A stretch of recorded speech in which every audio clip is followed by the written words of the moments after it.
Welcome to the InnoGuide podcast. I'm your host, Bob Boudelier. This podcast, my website, and my weekly newsletter are all focused on bringing you the secrets of innovation. Since I don't rely on paid ads, I want to thank our customers who subscribe to our AI Fusion Kickstarter program and those who leverage AI Fusion coaching to bring human-centered AI into their organizations. You can find us at www.innoguide.net. In this episode, number 65, we're sharing Building the AI-Ready Workforce, From Fear to Fluency.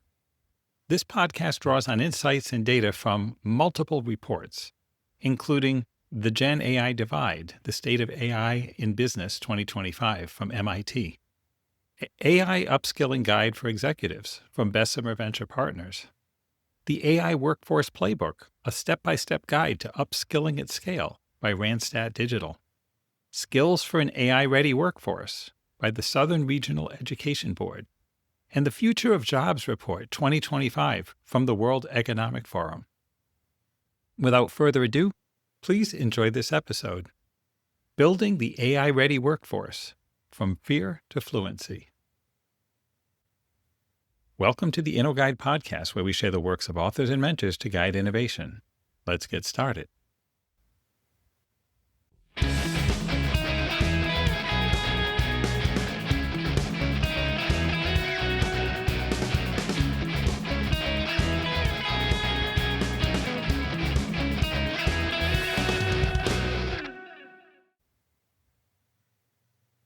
I created this compilation of recent works because I couldn't find a book that addressed how to build an AI-ready workforce. There's so much fear in the market. There are so many obstacles for companies trying to implement AI in their companies, and yet there's no single comprehensive guide for how to chart a path from beginning to success. So I decided to put this together myself using this compilation of 5 different documents. And on the website, I will have a link to the individual documents as well. So let's get started. Part 1, Introduction and Framing. Why the AI Divide Matters. Artificial intelligence is no longer a distant promise. It's the defining catalyst of our age. Across industries, organizations are racing to adopt AI systems with the hope of transforming how they work, deliver value, and compete. Yet despite billions in investment and an explosion of new tools, most companies find themselves in an unexpected predicament.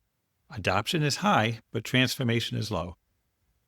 This paradox, what MIT researchers call the GenAI Divide, sits at the heart of the global conversation about technology and talent. It's the gap between experimentation and execution, between piloting and scaling, between having access to AI and actually capturing its value. 7 of 9 major sectors studied by MIT show minimal structural change despite intense pilot activity. Organizations are tinkering, not transforming. The reasons for this are not purely technical. They're human, cultural, and systemic. At InnoGuide, we often say that technology doesn't disrupt industries, people do, once they've learned how to use the technology effectively. The same principle applies here. AI will not displace people who know how to harness it, rather it will amplify those who do. The challenge, therefore, is not simply deploying new tools, but equipping our workforce to think and work alongside them, to move from AI fear to AI fluency. The promise and the paradox. The excitement around generative AI is understandable. Tools like ChatGPT, Claude, and Copilot have demonstrated the ability to accelerate writing, analysis, coding, and even creative ideation.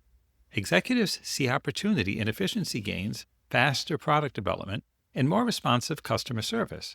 In surveys by Bessemer Venture Partners and McKinsey Digital, over 90% of leaders believe AI can drive revenue growth, and more than 3/4 think they must adopt quickly to remain competitive. But when pressed, only 1% report that AI is fully integrated into their workflows and generating measurable business outcomes. This is the adoption paradox. AI systems are powerful, but the organizations deploying them are often unprepared for the behavioral and structural changes required to use them effectively. Just as it took decades for typewriters, fax machines, and spreadsheets to become standard tools of business, AI now faces its own integration lag. The technology may evolve in months, but organizations evolve in years. Technology alone is not transformation. Every major report on this subject arrives at the same conclusion. Being successful with AI depends less on algorithms than on people. It depends on learning, trust, and leadership. MIT's researchers, Bessemer's executive advisors, and Southern Regional Education Board's educators all emphasize that the real work is cultural.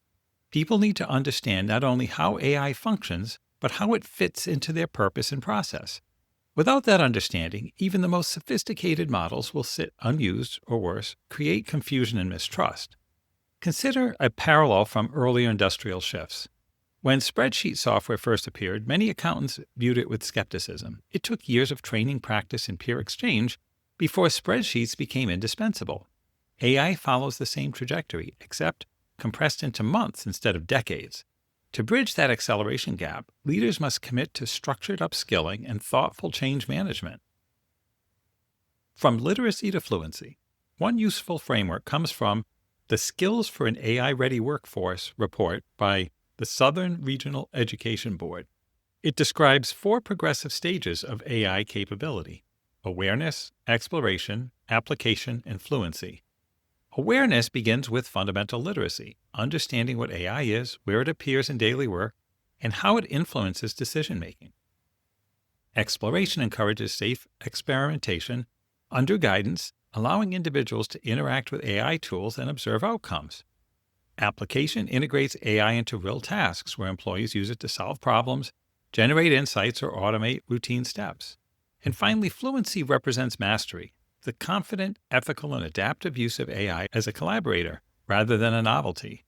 These levels mirror how humans naturally learn. We start by observing, then trying, then practicing, and eventually by teaching others. Moving a workforce through these phases requires time, patience, and reinforcement. It also requires leadership that values learning as much as output. Process before automation.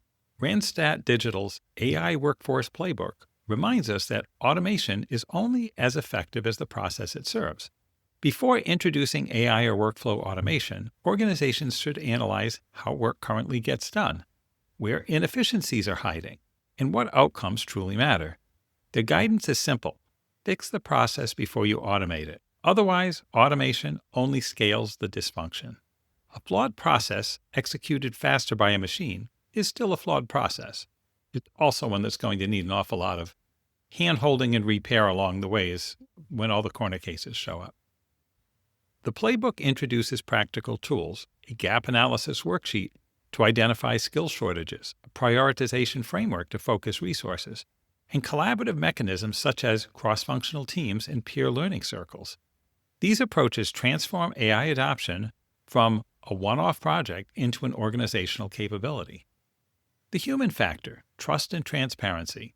Bessemer's AI Upskilling Guide for Executives adds another layer, trust. In many organizations, fear of replacement overshadows curiosity. Messages like, use AI or become obsolete, can extinguish experimentation. Employees need to see tangible benefits to their efficiency, creativity, or growth before they'll commit. Transparency from leadership is essential. Executives who share their own learning process, including missteps, invite others to learn with them. As one advisor put it, leaders who act as students of AI build more credibility than those who act as experts. I'm going to say that again because this is absolutely key in all companies we've worked with. Leaders who act as students of AI build more credibility than those who act as experts. It's okay to not know what we're doing on the path to learning how to use something new. Trust also extends to governance. AI introduces new ethical and operational risks, bias, data privacy, intellectual property concerns. Boards and executives must set clear guardrails while encouraging innovation. When people know that responsible frameworks are in place, they feel safer to experiment. A new social contract for learning. What emerges from all these findings is a new social contract between employers and employees. The promise is mutual. Organizations will invest in upskilling, and individuals will engage in continuous learning. This isn't optional. It's the foundation of competitiveness in an AI-augmented economy. The World Economic Forum predicts that nearly half of all core skills will change by 2028. Reskilling and upskilling are no longer side programs. They are the operating system of modern work. Forward-looking companies treat learning as infrastructure. They allocate time for exploration, provide access to AI-safe sandboxes and recognize contributions from early adopters. That means creating a forum for these early adopters to be able to share their work. They understand that fluency spreads through communities of practice, not top-down mandates. When learning becomes part of daily work, transformation accelerates. Setting the stage for what follows. In this episode, we'll be exploring how these ideas converge into a roadmap for action. We'll examine why so many AI pilots stall, what redesign processes for human-AI collaboration, and how leaders can cultivate trust and curiosity. We'll look at the frameworks that move organizations from isolated experiments to sustainable ecosystems of learning. And finally, we'll consider what the future of work demands from each of us, leaders, educators, and innovators alike. Building an AI-ready workforce is not about replacing human intelligence. It's about amplifying it. It's about aligning curiosity with responsibility and innovation with integrity. If the last industrial revolution mechanized muscle, this one will augment the mind. The organizations that thrive will be those that invest in both the machine and the maker. Part 2. The GenAI Divide and the Learning Gap. The MIT report, The GenAI Divide, the State of AI in Business 2025, begins with a striking contrast. Adoption of AI is spreading rapidly across enterprises, but evidence of structural transformation remains scarce. Nearly every major organization now reports using some form of generative AI, LLMs, yet only a small fraction can point to measurable gains in productivity, profitability, or innovation. MIT's data reveal that while pilot projects proliferate, they rarely scale. In other words, AI is present, but not yet productive. 7 of the 9 industries studied show what the authors call high adoption, low disruption. Technology and media are the only exceptions, largely because they were digital first to begin with. Manufacturing, healthcare, education, and government all report intense experimentation but minimal systemic change. Executives describe the same pattern. The proof of concept looks promising, but integration stalls when it collides with existing workflows, risk frameworks, or cultural inertia. The reason MIT argues lies not in the sophistication of the models, but in the readiness of the humans and the systems around them. Generative AI introduces a new kind of learning challenge. It is probabilistic, context-sensitive, and deeply interactive. Unlike traditional software that performs fixed tasks, AI systems require feedback, refinement, and adaptation. They are not tools to be installed, they are partners to be trained. This creates a learning curve not only for individuals, but for entire organizations. The anatomy of the divide. To understand the GenAI divide, it helps to picture it as a 3-tier gap: the adoption gap, the integration gap, and the transformation gap. The adoption gap is narrowing quickly. Most companies have at least experimented with AI. Employees have tried writing prompts, generating images, or summarizing documents. They know the tools exist and curiosity is high. The integration gap is where progress slows. This gap emerges where pilots remain isolated, data is fragmented, or governance is unclear. IT departments may approve tools, but business units lack training to use them effectively. Procurement may purchase AI-powered systems, but workflow redesign lags behind. The result is what one executive called AI tourism. I love that. AI tourism. Short visits to promising tools without lasting change. Finally, the transformation gap measures how deeply AI reshapes value creation. Does it change how products are developed, decisions are made, or customers are served? In most organizations, the answer is still no. Without alignment between process, people, and purpose, AI remains peripheral. Shadow AI, the silent revolution inside the workforce. One of the most revealing findings in MIT's study is the rise of shadow AI, the informal, unsanctioned use of AI tools by employees. While only 40% of organizations provide official access to AI platforms, more than 75% of workers report using personal accounts to get their work done. A marketing associate may draft campaign copy using ChatGPT. An analyst might test a prompt to interpret survey results. A customer support agent could summarize complaint logs before escalation. These uses save time, but they happen outside of formal governance or security controls. Shadow AI reflects both opportunity and risk. It proves that employees are motivated to use AI when it helps them, but it also signals a lack of coordinated learning. When people teach themselves in isolation, Best practices don't spread and errors go uncorrected. Bessemer's advisors warn that this pattern can erode trust if leadership doesn't acknowledge and harness it constructively. The implication is clear. Rather than banning shadow AI, organizations should illuminate it, invite employees to share what works, create safe spaces for experimentation, capture the lessons, and codify them into training. This turns underground innovation into collective progress. Learning as infrastructure. At its core, the divide is a learning problem. It reflects how slowly organizations adapt compared to the pace of technological change. AI models update weekly, human systems update annually. Bridging that tempo mismatch requires treating learning as infrastructure, not as an afterthought. Just as companies invest in servers and software, they must invest in capability building and process redesign. The Bessemer report notes that successful adopters make AI education a leadership priority. Executives personally experiment with the tools. They host open forums to discuss progress and setbacks. They frame AI as a skill to be learned, not a system to be feared.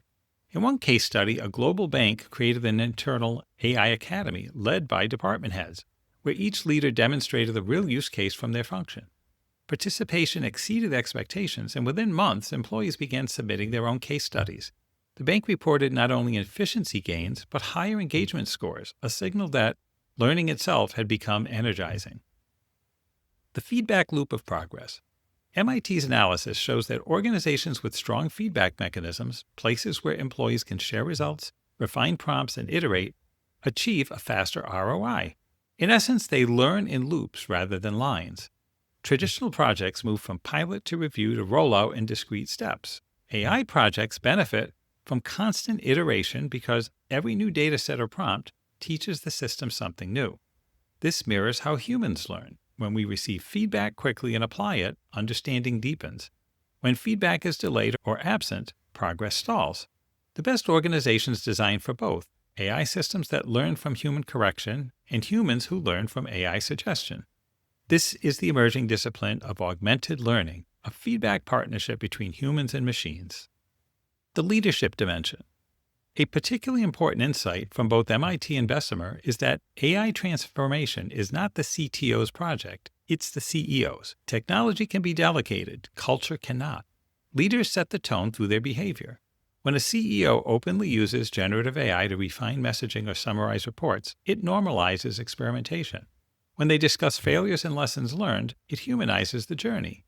Employees take their cue from that vulnerability. In contrast, when AI initiatives are framed as mandates from above, everyone must use this tool.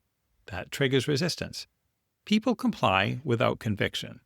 They see AI as another management fad, not a strategic enabler. The antidote is inclusion. Invite employees into the design of AI use cases. Ask what slows them down and where automation might help. When people co-create the solution, adoption follows naturally. Measuring the learning gap. Bessemer's data also reveal an interesting perception mismatch. Executives underestimate how much employees already use AI. While 12% of workers report that AI completes 30% or more of their daily tasks, leaders estimate that number at just 4%. This disconnect matters because it shapes investment priorities. If leaders assume usage is low, they may underfund training or support. In reality, employees are often ahead of them. Bridging this awareness gap starts with listening through surveys, town halls, and transparent dialogue. The goal is not to monitor usage, but to understand behavior. Who's experimenting? Where are they succeeding? And where do they need help? Answering those questions allows organizations to allocate training where it matters most. It turns scattered curiosity into structured competence. From pilots to progress. To close the GenAI divide, organizations must graduate from pilots to progress. That means designing systems that learn continuously, human systems as much as digital ones. It means giving employees time and space to practice. It means aligning incentives so that learning is rewarded, not rushed. And it means rethinking productivity itself. The true promise of AI is not just to do more with less, but to do better with more understanding. When learning becomes part of the workflow, transformation becomes inevitable. The organizations that succeed with AI will not be the ones that adopt the most tools, but the ones that cultivate the deepest habits of learning. This is the bridge across the divide, from adoption to integration and from curiosity to capability. Part 3. Process before automation and the discipline of redesign. Every industrial revolution has faced a familiar temptation, the rush to automate before understanding. Current wave of AI enthusiasm is no different. Faced with pressure to do something with AI, many organizations start by bolting tools onto legacy processes, hoping that the technology will compensate for inefficiency. But as Randstad Digital's AI Workforce Playbook cautions, automation only multiplies what already exists. If the underlying process is inefficient, fragmented, or poorly defined, automation simply scales the chaos. True productivity gains require what the playbook calls process discipline, a deliberate review of how work flows before introducing automation. This discipline is not glamorous, but it's essential. It demands that leaders pause, observe, and ask fundamental questions. What is the outcome we're trying to improve? Who owns this step? What decisions create friction? Where does information stall or loop unnecessarily? In the age of AI, these questions are not bureaucratic, they're just strategic. They determine whether automation liberates talent or locks inefficiency in place. The foundation, mapping and measuring. Randstad's framework begins with a simple but powerful exercise, the gap analysis worksheet. This tool maps current capabilities against desired outcomes. It forces teams to identify not just what they do, but how they do it, and where value leaks occur. For example, a healthcare company might map its documentation process and discover that clinicians spend a third of their time searching for information that could be standardized through structured AI queries. Or an engineering firm might realize that its risk reports are compiled manually despite data already existing in multiple validated systems. The purpose of the analysis is not to replace people with algorithms, but to reveal where people's time is being wasted. Once inefficiencies are visible, automation becomes purposeful. In Bessemer's language, AI should be applied where it amplifies human capability while reducing operational drag. This means designing automation around optimized workflow, not retrofitting workflows around the new technology. After the gap analysis, the prioritization framework comes into play. This helps leaders decide which areas to address first by weighing the urgency, strategic importance, and feasibility. Not every process should be automated. Some benefit more from simplification or delegation. The discipline lies in restraint, automating only what adds measurable value. As the playbook notes, the best automation strategy begins with subtraction. Remove unnecessary steps, and then enhance what remains. Collaboration as a catalyst. Process redesign is not a solo activity. AI transformation thrives on collaboration across departments. Randstad recommends creating cross-functional task forces, teams that include representatives from IT, operations, compliance, and frontline functions. This ensures that automation serves the entire organization, not just one department's convenience. When diverse voices co-design the process, blind spots shrink. Risks surface early. Adoption accelerates because people feel ownership. In one example, a manufacturing firm formed an AI review board that met bi-weekly to assess candidate use cases. Each department could propose ideas, but they had to demonstrate clear metrics for success and a plan for human oversight. By design, this slowed the initial rollout, but prevented costly missteps later. After 6 months, the company reported that more than 80% of its approved AI initiatives met or exceeded ROI target, a stark contrast to the 10 to 15% success rate seen in uncontrolled pilots across the industry. This collaborative approach turns automation from a technology project into a cultural exercise in problem solving. It signals that AI is not something done to employees, but done with them. That distinction is subtle but transformative. The rhythm of redesign. Process discipline advocated by Randstad aligns closely with MIT's observations about feedback loops. Automation should be iterative, not monolithic. Rather than designing end-to-end systems in one sweep, organizations should prototype small, learn fast, and scale what works. This rhythm of redesign mimics how AI itself learns through cycles of experimentation, feedback, and refinement. When human processes adopt this rhythm, they become adaptive ecosystems rather than static hierarchies. Consider a common scenario in medtech or complex manufacturing, a design review process that requires multiple approvals across departments. Traditionally, this sequence may involve redundant documentation, version confusion, and slow handoffs. Applying process discipline would mean first simplifying the approval structure, clarifying roles, eliminating duplicate reviews, and creating standardized templates. Only then would automation enter the picture, perhaps through an AI-driven routing system that alerts reviewers, tracks responses, and ensures compliance logs are complete.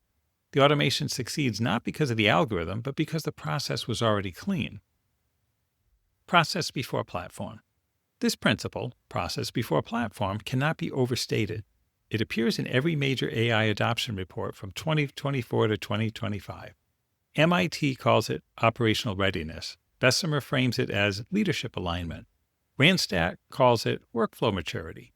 Whatever the terminology, the message is consistent. Technology amplifies structure. That structure is weak, AI becomes noise.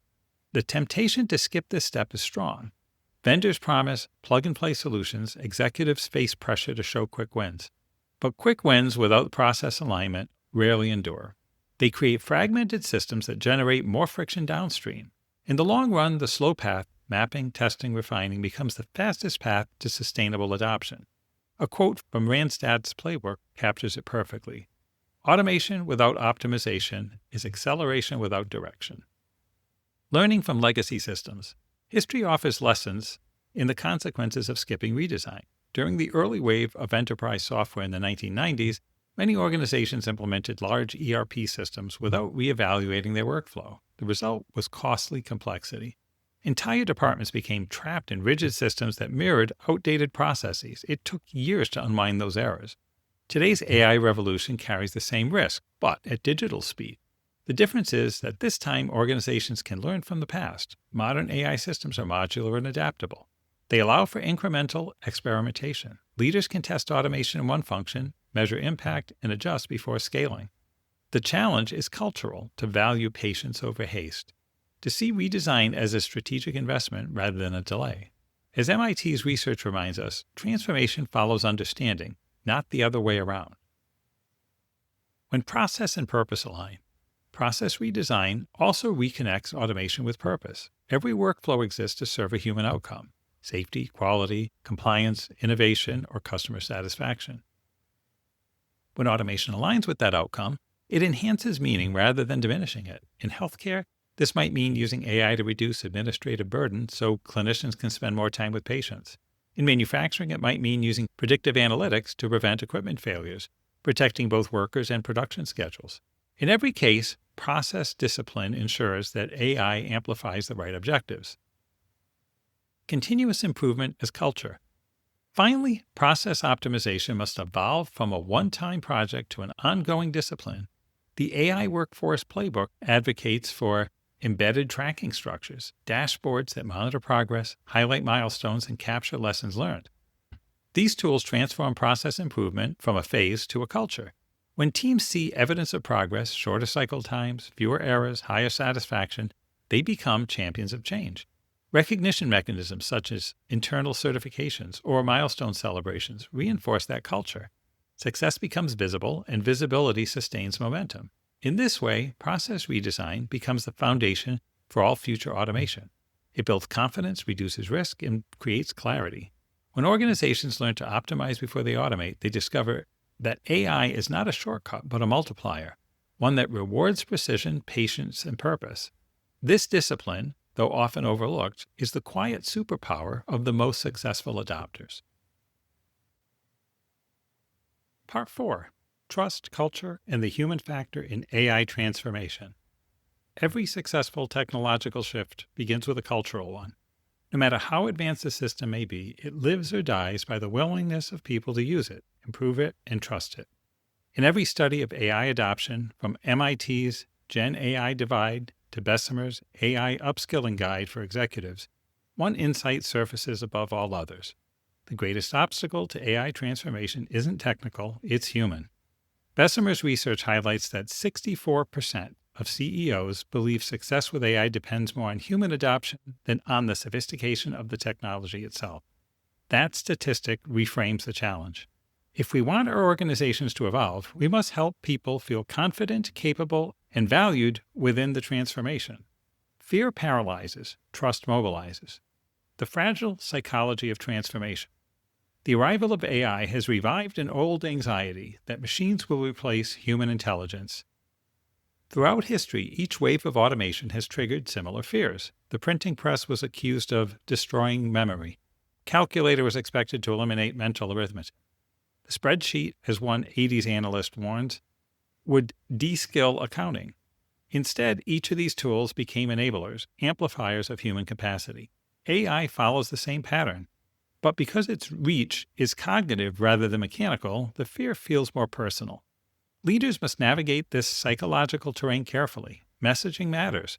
When employees hear AI will change everything, it can sound like a threat. When they hear AI will help us work smarter, it becomes an invitation. Language shapes perception, and perception shapes adoption. The difference between curiosity and resistance often comes down to tone. Trust, as the Bessemer report stresses, begins with transparency. People trust what they understand and fear what they don't. Executives who communicate openly about AI's purpose, risks, and boundaries foster a sense of safety. They show that this transformation is not an experiment performed on the employees, but a journey taken with them. When leaders are honest about what they know and what they don't, they model humility and learning, the very qualities that encourage experimentation at every level. Leading by example, the trust dividend.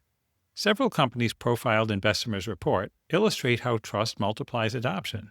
At Box, CEO Aaron Levy wrote to employees explaining why the company was committing to become AI first. His memo was not technical, it was human.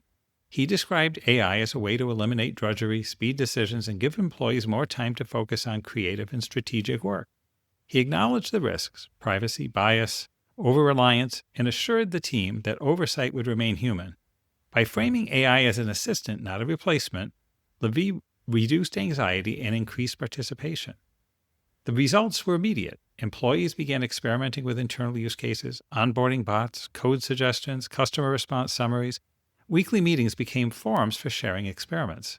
Failures were analyzed publicly, not punished privately. The message was clear. Curiosity is rewarded, perfection is not required. This cultural shift is what Bessemer calls the trust dividend, the compounding return of openness and inclusion. Building psychological safety for experimentation. Psychological safety, a term popularized by Harvard's Amy Edmondson, refers to an environment where people feel safe taking interpersonal risks, asking questions, sharing ideas, or admitting mistakes. In the context of AI transformation, psychological safety becomes the precondition for learning. If employees fear embarrassment or reprisal, they will not experiment, and without experimentation, no system, human or machine, can improve. I'll say that again. If employees fear embarrassment or reprisal, they will not experiment, and without experimentation, no system, human or machine, can improve. The AI Workforce Playbook reinforces this idea by recommending sandbox experimentation zones. These are places where employees can test AI tools on non-critical tasks, observe results, and share feedback without fear of judgment. Such spaces convert fear into exploration. They make learning tangible. And over time, they nurture a culture where innovation becomes routine rather than exceptional. Leaders play an essential role here. When managers demonstrate vulnerability, showing their own learning curves, they normalize it for everyone else. As one Bessemer advisor observed, employees mirror the emotional tone of leadership. If leaders are anxious about AI, the organization will be anxious. They are curious, the organization will be curious. Trust, therefore, is contagious. Communication as culture. Trust and communication are inseparable. The SREB, Skills for an AI-Ready Workforce report, lists communication and collaboration among its core success skills, placing them alongside adaptability, critical thinking, and continuous learning. These skills are not soft. They are the architecture of organizational intelligence.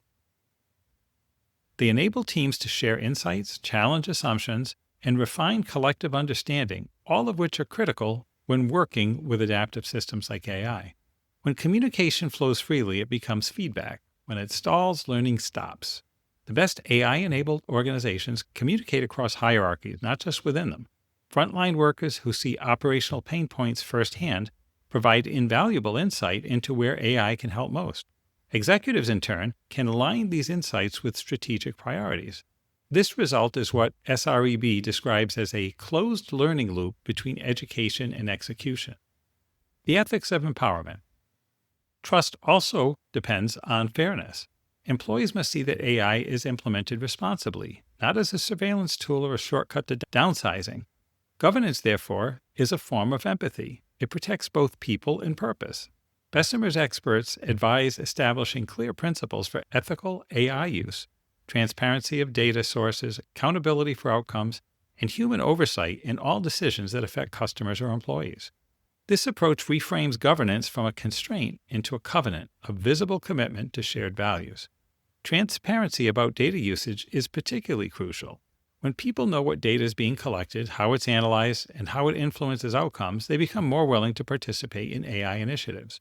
Without that clarity, mistrust festers and engagement collapses. In short, ethics is not an afterthought, it's a foundation for confidence. Coaching, not controlling. In many ways, leading through AI transformation requires a shift from management to mentorship. This idea resonates deeply with Inogai's own philosophy of coaching, not controlling.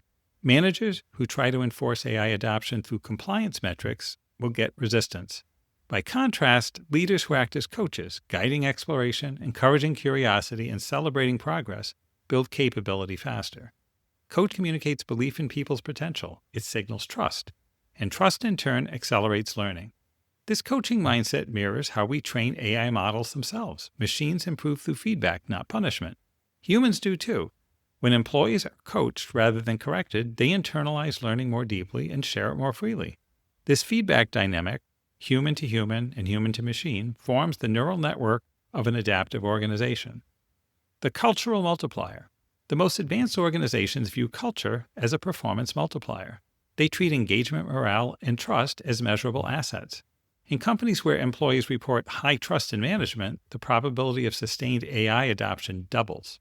This is not just correlation, it's causation. Trust drives usage, usage produces data, and data fuels improvement. Culture, therefore, becomes infrastructure. Randstad's research offers a practical model. Establish AI councils that meet monthly to share lessons learned across departments.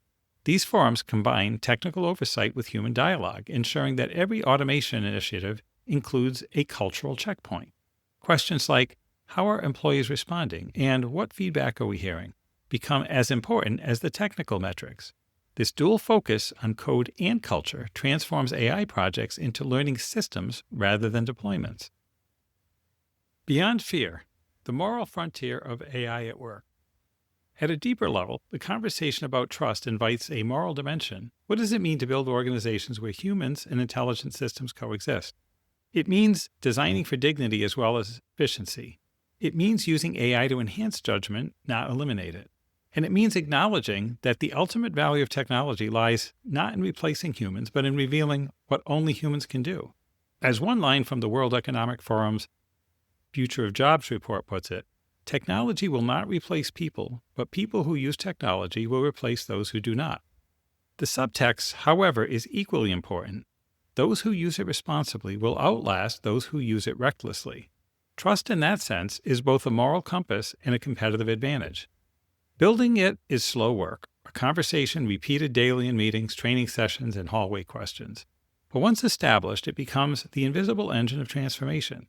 When people feel safe to explore, when they believe their voices matter, and when they trust that technology serves them rather than threatens them, learning accelerates exponentially.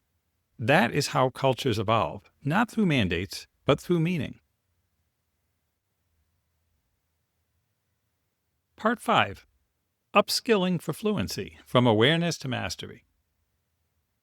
The phrase AI upskilling has become a boardroom cliché, often used to describe everything from weekend training sessions to sweeping reskilling programs.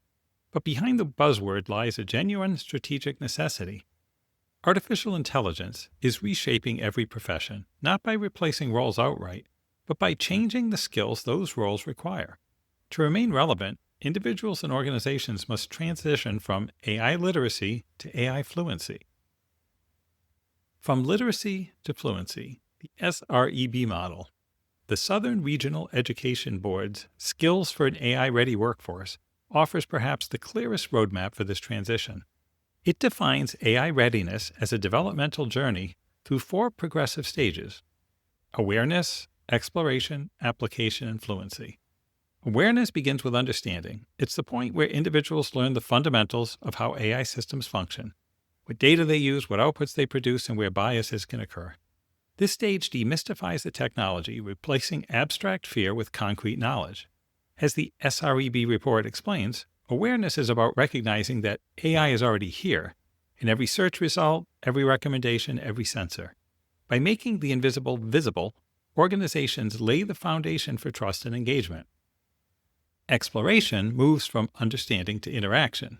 Here, learners begin to use AI tools in structured, low-risk environments, summarizing reports, generating first drafts, or analyzing simple data sets.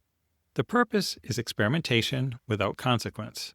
Randstad calls this phase sandboxed learning, where mistakes are expected and insights are shared. Exploration is where curiosity becomes competence. Application represents the turning point, the moment when AI becomes a collaborator rather than a curiosity. At this stage, professionals apply AI to real problems. Engineers use it to design prototypes. Analysts use it to model outcomes. Marketers use it to segment audiences. AI becomes woven into daily workflow. Crucially, this stage also introduces accountability. Outputs are evaluated for accuracy, reliability, and ethical soundness. People learn not just to use AI, but to supervise it. Fluency, finally, is mastery in motion. It's the ability to adapt, to combine technical and ethical judgment fluidly. Fluent users don't simply follow instructions. They innovate responsibly. They know when to trust the machine and when to challenge it. They teach others. They turn AI from a productivity tool into a creative partner. This is where true transformation lives. The triad of skills: success, baseline, and technical. The SREB's model doesn't stop at stages. It also defines 3 categories of competencies that every worker must develop. The first are success skills, the human capabilities that remain constant even as technology changes: communication, collaboration, and problem solving, adaptability, and continuous learning. The report calls them the transferable architecture of the future workforce. In AI-rich environments, these skills become more valuable, not less. The second category, industry baseline skills, bridges the human and the technical. These include AI ethics, cybersecurity awareness, and data literacy, the knowledge required to use AI responsibly. Employees must understand how algorithms can amplify bias and how data privacy must be protected, and how transparency builds trust. Without this baseline, organizations risk what Bessemer calls unconscious automation, deploying systems whose implications no one fully understands. And finally, there are the technical skills, the practical abilities to operate, evaluate, and occasionally design AI-driven tools. These include prompt design, data interpretation, algorithmic reasoning, and workflow integration. Technical proficiency is necessary but not sufficient. It must rest on the foundation of human judgment and ethical clarity. When all 3 skill sets, success, baseline, and technical, evolve together, fluency becomes possible. Employees not only use AI effectively, but do so in ways that reinforce organizational integrity and purpose. Role-specific learning paths. Bessemer's AI Upskilling Guide for Executives emphasizes that one-size-fits-all training doesn't work. Each role interacts with AI differently and requires tailored learning experiences. For example, a finance manager might need to learn AI-driven forecasting, while a compliance officer must focus on bias detection and audit trails. Software engineer may deepen their knowledge of model integration, whereas a marketing leader explores generative creativity.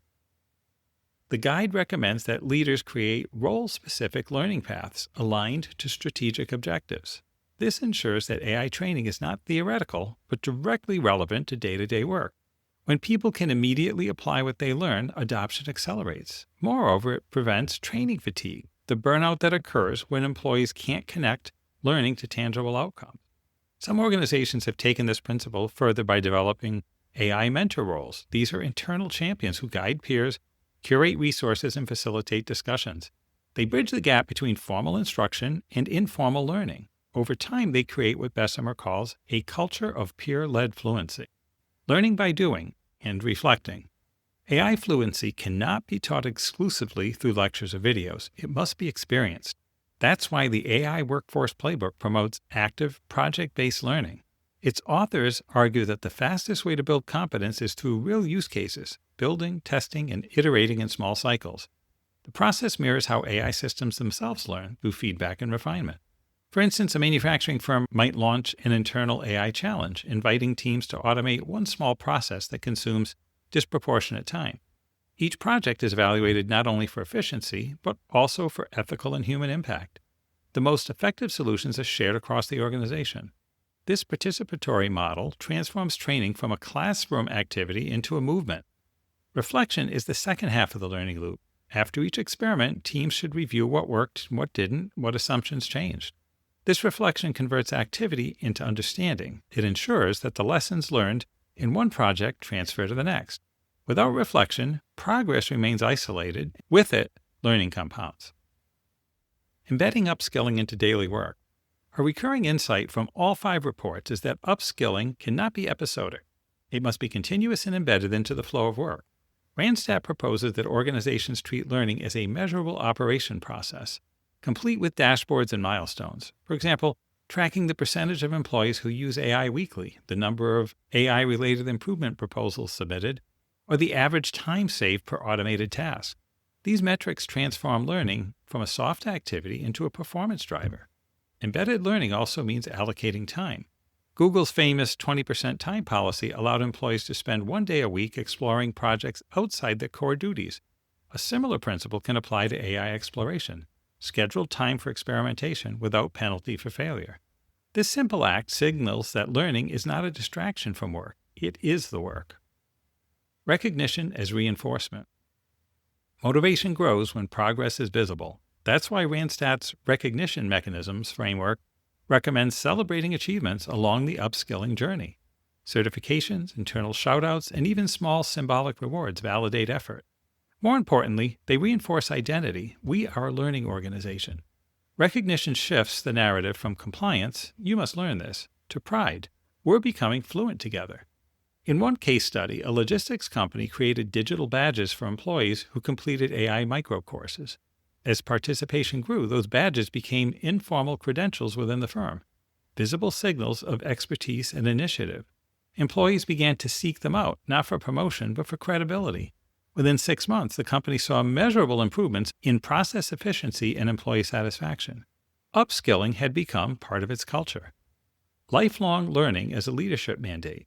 Finally, upskilling for fluency is not only a workforce responsibility, it's a leadership mandate. Executives must model continuous learning to legitimize it. As Bessemer's Susan Youngblood notes, when CEOs engage personally with AI tools, they set the emotional tone for the entire organization. Their curiosity authorizes everyone else's. By contrast, leaders who delegate learning send the opposite message, that it's optional. The most adaptive organizations treat learning as a core leadership competency. They evaluate managers not only on results, but on how effectively they develop their team's AI readiness. This redefines leadership as stewardship, the ability to guide others through uncertainty with humility and confidence. In the end, upskilling is not about teaching people to use machines. It's about teaching organizations to learn. Fluency in both senses of the word is the capacity to think and communicate clearly in a new language, the language of human-AI collaboration. Once a workforce becomes fluent, technology ceases to be intimidating and becomes invisible, a natural extension of human capability. So that's where we're going to leave it for today. This has been part 1 of Building the AI-Ready Workforce, From Fear to Fluency. Remember that our website is innoguide.net, where we have many resources for innovators, people building medical products, and those who want to learn AI from somebody who knows medtech.